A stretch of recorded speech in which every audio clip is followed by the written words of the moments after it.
persiapan berkelana. Kalau begitu, kedatanganmu kali ini untuk apa? Tanya Yu Jing. Aku hanya ingin mengabari Bibi kalau aku baik-baik saja. Namun sepertinya Bibi sudah mengetahui dari kakek Ren semalam. Jawab Xiaopeng kemudian duduk di depan Yu Jing. Dugaanmu itu memang benar. Kakek Ren sudah memberitahuku semalam tentang dirimu. Dan juga ia telah menyuruhku untuk bekerja sama langsung dengan keluargamu. Itu akan aku umumkan ketika keluargamu sudah pindah ke kota. Jelas Yu Jing kepada Xiaopeng. Sepertinya kakek Ren ini bukan sembarang orang. Batin Xiaopeng. Apa tak apa Bi jika diumumkan begitu? Bukankah itu akan menimbulkan kecurigaan? Tanya Xiaopeng. Kamu tenang saja, kakek Ren tak seceroboh itu jika mengambil keputusan. Baiklah kalau begitu Bi, aku akan memberitahu keluargaku nanti. Xiaopeng juga bertanya tentang keadaan kota saat ini kepada Yu Jing. Ia tak mau memindahkan keluarganya jika keadaan di kota masih tidak kondusif.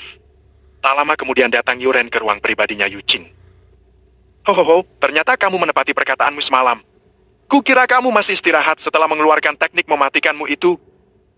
Ucap Yuren memasuki ruangan itu. Aku sudah baik-baik saja, kek. Karena kemarin aku tak menggunakan kekuatan penuh pada teknik itu. Jawab Xiaopeng sambil menangkupkan kedua tangannya ke arah Yuren. Tak menggunakan kekuatan penuh saja sudah melenyapkan praktisi di ranah pertapa suci. Apalagi jika menggunakan kekuatan penuh. Sahut Yuren sambil berjalan ke arah Xiaopeng. Guruku memberitahu untuk tak menggunakan kekuatan penuh pada teknik itu, kek. Sepertinya gurumu bukan sembarang orang. Kamu mendapatkan guru yang hebat, nak. Ucap Yuren. Yuren kemudian mengatakan mengenai rumah lelang teratai yang akan bekerja sama langsung dengan keluarga Shao. Ia juga menyarankan agar tak menggunakan nama utama atau cabang. Cukup keluarga Shao. Yuren juga bertujuan menjodohkan Yuzu dengan Xiaopeng, namun hanya Yuren dan Yutian saja yang masih mengetahui tujuan itu. Rencanamu untuk ke depan gimana, nak? Apa kamu akan tetap di sini atau akan pergi berkelana? Tanya Yuren kepada Xiaopeng. Aku akan pergi ke benua tengah setelah keluargaku sudah pindah ke kota Kek. Mungkin besok aku mulai bersiap untuk pergi. Jawab Xiaopeng. Hohoho, kelihatannya tekadmu sudah bulat untuk pergi ke benua tengah. Kamu harus berhati-hati ketika sudah sampai di perbatasan, nak. Ucap Yuren. Maaf, Kek, bisa ceritakan mengenai perbatasan? Tanya Xiaopeng. Aku tak akan memberitahumu mengenai perbatasan, nak. Kamu harus melihatnya sendiri ada apa di sana. Jawab Yuren sambil tersenyum tipis. Kenapa kamu ingin ke benua tengah, Penger? Tanya Yu Jing keheranan. Ibuku menyuruhku untuk mencari sekte awan suci Bi. Ia mendengar rumor bahwa sekte itu telah musnah, maka dari itu ibu ingin memastikannya. Jawab Xiaopeng. Yuren dan Yu Jing pun terkejut mendengar jawaban dari Xiaopeng. Mereka tahu bahwa sekte awan suci itu sekte terkuat, namun kenapa bisa musnah? Dan yang lebih mengejutkan lagi adalah perintah dari ibunya itu, seakan-akan ada maksud tertentu. Sepertinya latar belakang dari anak ini tak sesederhana itu. Ini semakin membuatku penasaran. Batin Yuren. Kalau memang itu perintah dari ibu kamu, kamu harus berhati-hati ketika sampai di perbatasan, nak. Jangan sampai lengah dan jangan percaya kepada orang asing. Jelas Yuren kepada Xiaopeng. Baik, Kek, aku akan mengingat perkataan kakek. Jawab Xiaopeng sambil menangkupkan kedua tangannya. Jika tujuanmu akan ke benua tengah, seharusnya kedatanganmu kali ini ingin mencari perlengkapan buat perjalananmu. Ucap Bibi Jing. Sepertinya sampai kapanpun aku takkan bisa membohongi anggota rumah lelang ini. Bibi Jing selalu bisa membaca pikiranku ketika datang ke sini. Jawab Xiaopeng tersipu malu. Ho, kamu terlalu cepat untuk bisa membohongi kami, nak. Ucap Yuren sambil tertawa. Kalau begitu naik saja nak ke lantai 4 bersama Yu Jing. Lanjut Yuren. Mereka berdua pun segera naik ke lantai keempat. Xiaopeng memerlukan beberapa perlengkapan, seperti pedang. Ia takkan menggunakan pedang 8 bintang ilahinya di sepanjang perjalanannya. Xiaopeng tak ingin mencolok saat menghadapi sedikit masalah di perjalanan menuju benua tengah. Setelah sampai di lantai 4, Xiaopeng langsung melihat-lihat barang di sana. Ia tertarik dengan pedang di ujung ruangan, itu adalah pedang daun prak. Pedang itu memiliki bilah tumpul, namun akan menjadi tajam bila si pengguna mengalirinya dengan aura. Xiaopeng memilih pedang ini untuk bekal kelananya. Ia tak ingin membunuh seseorang tanpa mengetahui siapa orang itu. Aku akan membeli pedang tumpul ini, Bi. Ucap Xiaopeng sambil memegang pedang daun prak itu. Apa kamu yakin hanya menggunakan perlengkapan tingkat 4? Kenapa tak mengambil tingkat 5 ke atas saja? Tanya Yu Jing sedikit terkejut. Ini saja sudah cukup, Bi. Aku tak ingin terlihat mencolok. Jawab Xiaopeng meyakinkan kepada Yu Jing. Ya sudah kalau begitu. Yu Jing pun menyerah kepada Xiaopeng. Xiaopeng pun lanjut berkeliling, Namun ia tak melihat sesuatu yang membuatnya tertarik. Akhirnya Xiao Peng pun turun ke lantai 1 untuk membeli pakaian yang sederhana. Setelah ia membeli beberapa pakaian, ia pun pamit pulang kepada Yu Qing, namun dihentikan Yu Tian. Xiao Peng, apa kamu sudah diberitahu mengenai kerja sama besok? Tanya Yu Tian. Ya paman, tadi aku diberitahu oleh kakek Ren waktu di ruangan Bibi Qing. Ya sudah kalau begitu, aku juga sudah diberitahu kalau kamu akan pergi ke benua tengah.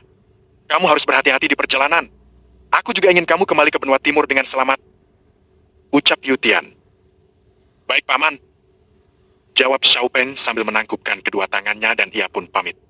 Kemudian Xiao Peng keluar dari rumah lelang teratai dan segera ia berjalan pulang. Ia sudah mengetahui kalau kota sudah aman, dengan senang ia akan mengabari ayahnya agar besok bisa mulai pindahan ke kota. Sush! Xiao Peng menggunakan langkah kaisarnya agar cepat sampai. Tak berselang lama, Xiao Peng telah sampai di depan rumahnya. Ia langsung menuju ruang keluarga dan menemui ayahnya. Ayah, situasi kota saat ini sudah aman. Kita sudah mulai pindah besok. Penger juga punya kabar bahagia. Ucap Xiao Peng kepada ayahnya. Baiklah kalau begitu. Kabar apa Penger? Rumah lelang teratai akan menjalin hubungan kerja sama dengan keluarga Xiao mulai besok ya? Dan itu akan diumumkan kepada publik? Ucap Xiao Peng. Kelihatannya kamu memiliki hubungan spesial dengan mereka. Namun ini akan menjadi kabar yang bagus. Dengan begini keluarga Xiao akan bangkit. Setelah Xiao Peng memberi kabar itu kepada ayahnya, ia pun segera pamit dan kembali ke kamarnya. Xiao Peng ingin sedikit berlatih untuk meningkatkan kultivasinya. Agar ia tak kesusahan ketika mendapatkan masalah di perjalanannya, karena ia takkan tahu siapa lawannya kali ini. Keesokan harinya, terlihat semua anggota dari keluarga Xiao sedang berbondong-bondong membawa barang mereka. Hari ini keluarga Xiao akan pindah ke mansion utama di kota. Mereka juga akan memperbaiki beberapa bangunan di sana, terutama aula utama. Aula utama termasuk bangunan yang terpenting untuk keluarga besar. Apalagi keluarga Xiao akan menjadi partner dari rumah lelang teratai. Di mansion utama sudah ada para pekerja suruhan rumah lelang teratai. Itu membuat warga sekitar terkejut. Tak berselang lama, para petinggi dari keluarga Xiao datang dan disusul juga oleh petinggi rumah lelang teratai. Terlihat raut wajah bahagia dari kedua belah pihak. Mereka saling berjabat tangan. Yu Tian langsung mengumumkan hubungannya dengan keluarga Xiao di depan gerbang utama. Itu semakin membuat warga sekitar terkejut. Hah, kenapa rumah lelang teratai dengan lantang mengumumkan hubungannya dengan keluarga Xiao? Tanya warga kebingungan. Entahlah, kita para warga hanya berharap hubungan ini tetap berjalan baik, agar kita dapat hidup lebih baik juga. Hubungan ini akhirnya sampai di telinga Wu Zhang. Ia tak dapat berkata banyak, hanya merasa cemburu karena tak bisa menjalin hubungan dengan rumah lelang teratai. Namun jika Wu Zhang menaruh dendam kepada keluarga Xiao, kemungkinan keluarga Wu juga akan ikut musnah. Meskipun Wu Zhang tak dapat mengetahui pelaku dari pemusnah keluarga utama Xiao sebelumnya, ia juga tak akan mencurigai hubungan kedua keluarga itu. Sudah cukup keluarga utama Xiao yang menjadi korbannya, keluarga Wu tak perlu ikut campur. Xiao Ming juga tak pernah kepikiran untuk menguasai kota Shengxi, ia hanya ingin hidup damai. Sekarang para anggota dari keluarga Xiao juga ikut membantu pekerja dari rumah lelang teratai untuk membangun kembali beberapa bangunan yang telah hancur. Untuk petinggi kedua belah pihak sekarang berada di taman halaman belakang. Taman di sana masih indah dan tak terkena dampak dari pertarungan beberapa waktu yang lalu. Petinggi dari kedua belah pihak ini sedang membahas masa depan dari hubungan mereka, namun keluarga Xiao cukup terkejut ketika Yu Tian membicarakan tentang perjodohan anak mereka. Sepertinya Penger telah membuat keluarga Yu ini tertarik kepadanya. Batin Xiao Fan. Sebelumnya saya minta maaf Yu Tian, Xiao Peng besok akan pergi ke benua tengah untuk mencari tahu tentang sekte awan suci. Apakah bisa Anda menunda perjodohan ini? Tanya Xiao Ming kepada Yu Tian. Tidak perlu minta maaf begitu, saya juga sudah diberitahu oleh Xiao Peng jika ia akan pergi ke benua tengah. Kita bisa menundanya hingga ia kembali. Jawab Yu Tian. Namun apakah Anda benar ingin menjodohkan Yu Zhu dengan Yu Tian? Kami ini berasal dari keluarga cabang, jadi kami merasa tidak pantas. Ucap Xiao Ming. Anda tak perlu merasa begitu. Saya sendiri telah melihat langsung kekuatan dari Xiao Peng, dan saya juga yang menyarankan tentang perjodohan ini. Sahut Yuren. Kami juga tak memandang Anda berasal dari mana dan bagaimana. Sahut Yu Tian. Baiklah kalau begitu, saya selaku ayah dari Xiao Peng menerima perjodohan ini. Sahut Yuren. Kami juga tak memandang Anda berasal dari mana dan bagaimana. Sahut Yu Tian. Baiklah kalau begitu, saya selaku ayah dari Xiao Peng menerima perjodohan ini. Ucap Xiao Ming sambil menangkupkan kedua tangannya. Kemudian Xiao Ming dan Yu Tian berjabat tangan dan terlihat raut wajah bahagia dipasang kembali oleh semua orang yang ada di taman. Xiao Peng dan Yu Zhu tak mengetahui tentang perjodohan ini, karena mereka saat ini sedang ikut membantu membangun kembali aula utama di depan. 10 menit kemudian, terlihat semua orang berjalan keluar dari taman belakang. Keluarga Shao mengantar petinggi dari rumah lelang teratai ke gerbang utama, karena mereka akan kembali pulang. Hingga pada malam hari, terlihat Xiao Peng menemui kedua orang tuanya untuk pamit pergi ke benua tengah esok hari. Ayah, Ibu, Penger akan pergi ke benua tengah esok hari. Penger tak ingin membuat leluhur Yao Su menunggu terlalu lama. Ucap Xiao Peng sambil menangkupkan kedua tangannya. Ya sudah kalau begitu Penger. Kamu harus berhati-hati saat pergi ke benua tengah, karena kamu tak tahu akan berhadapan dengan siapa. Ucap Xiao Jing sambil berjalan ke Xiao Peng. Kamu harus kembali dengan selamat. Lanjut Xiao Jing sambil memeluk Xiao Peng. Iya Bu, Penger akan kembali dengan selamat. Penger ingin segera mengetahui alasan ibu tak diizinkan pulang. Jawab Xiao Peng. Penger, kamu tak perlu memaksakan untuk itu. Cukup temui kakek Su, kamu akan diberitahu sendiri olehnya. Ucap Xiao Ming. Sekarang kamu istirahat saja Penger. Karena perjalananmu besok sangat jauh dan melelahkan. Ucap Xiao Jing. Iya Bu, Penger pamit untuk kembali beristirahat.